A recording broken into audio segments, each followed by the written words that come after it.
Welcome to the Glucose Diaries, where midlife meets metabolic magic. I'm Stephanie, and after 20 plus years of trial and error, I finally cracked the code on blood sugar, hormones, and fat loss. And now I'm sharing everything I've learned with you. Because here's the wild part. 9 out of 10 adults in the US are metabolically unhealthy, and most have no idea. This podcast is here to change that, with real talk, no fluff, and zero gatekeeping. Each episode is short, practical, and packed with real-life examples to help you understand what's actually going on inside your body and what you can do about it one step at a time. Please note, this show is for educational purposes only and is not medical advice. Always consult your healthcare provider before making any changes to your wellness routine. Now let's dive into today's episode.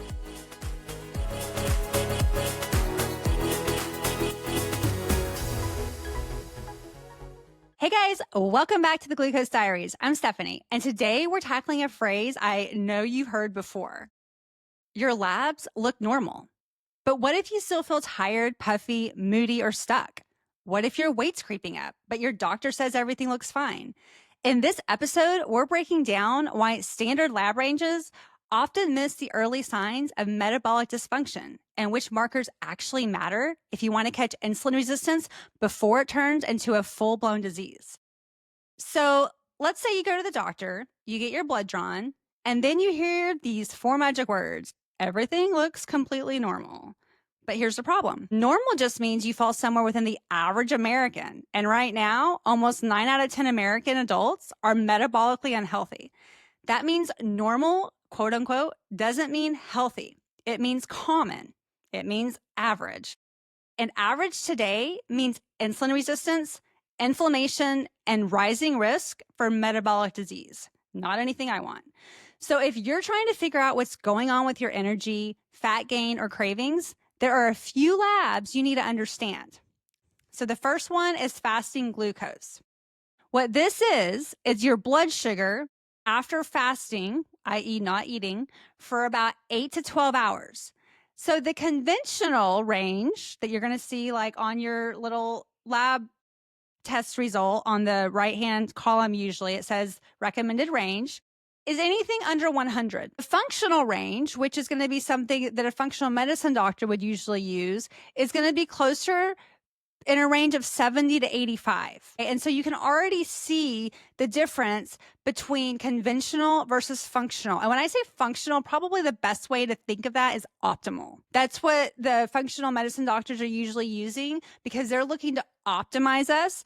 When we go to a regular doctor, unfortunately, they're using conventional ranges, which are the ranges that are just trying to make sure you don't have disease. Does that make sense? So one's more of a proactive approach and one's more of a reactive approach in my mind. The second marker to look at is something called A1C. I know that sounds like a lot of jibber jabber, but A1C measures your average blood sugar over 2 to 3 months. Normal, i.e. conventional, is anything under 5.7. So if you're under 5.7 with your doctor, they're usually going to give you a thumbs up. Hey, I'll see you next year. Optimal is going to be closer between the range of 5.0 to 5.3. And just a side note, don't worry. I have a freebie you can download that's going to have all these ranges on there so that you don't have to remember all this, especially if you're in the car driving or something. And the third marker to look at that's super important that your doctor's probably not pulling if you have a normal glucose, this drives me crazy, is called fasting insulin. This is the most overlooked, but arguably the most important marker to look at from a metabolic standpoint. Insulin often rises years before glucose, and the functional range, the optimal range, is anywhere between 2 to 6 for fasting insulin. Most doctors won't test this, but it tells you if you're in fat burning mode or storage mode. A lot of doctors don't really worry about your fasting insulin. They don't even check it, unfortunately. But if they do check it, usually they only address it when it's 20 or higher, which is a really big deal because you could be storing fat, being inflamed, being tired, not being able to lose weight, and having a metabolic storm happening in your body for years. And nobody says anything until you're full-blown pre or diabetic. So if your fasting insulin is elevated, your body is already storing fat, even if your blood sugar looks fine. This explains why so many women in their 30s, 40s, and 50s are like, I'm eating clean, I'm exercising, but my weight will not budge, or their body composition has totally changed and they just feel like they've got way more just fat on their body. It's not about calories. It's about hormones, specifically insulin, because insulin is the storage hormone. Most labs don't test for it unless you absolutely demand it and ask for it, because they're just not programmed to do that. I don't know why. I wish I did. So here's what you can do today. Ask your doctor to test the following.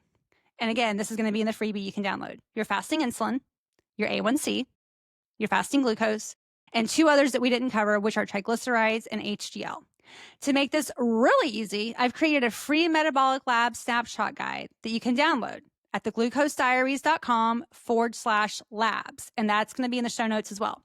It's going to break down the top 5 markers to track, the optimal ranges that are recommended from a functional perspective. And I also have on there the conventional ranges so you can compare and see, as well as some information on what each marker means.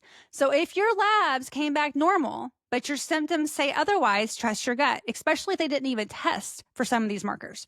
You're not crazy and you're not broken. I just want to remind you, you might just be stuck in early stage insulin resistance. And the good news is you can catch it before it turns into something bigger. So make sure to download the free guide at theglucosediaries.com/labs. Follow the show for more episodes on how to lower your insulin, flatten your glucose spikes, and turn your metabolism back on. Remember, this show is for educational purposes only. I'm not a doctor, but I am a girl who got her labs back, saw normal, and knew something was off. You deserve better answers, and this show is here to help you find them. Thanks for listening to the Glucose Diaries. I'll see you in the next episode. And that's a wrap. I hope you enjoyed today's episode of the Glucose Diaries. Make sure to follow the show so you never miss an episode. And if you got value from today's conversation, send it to a friend who may need to hear it too. And if you have a few seconds, it would mean the world to me if you would leave a quick review on whatever platform you're listening to this episode. It helps more women like you find this show and feel less alone on their wellness journey. You can find any links or resources mentioned today at theglucosediaries.com, and come say hey over on Instagram at theglucosediaries. I love connecting with you in the DMs. Until next time, remember, you are not alone, you are not broken, and you deserve to feel amazing.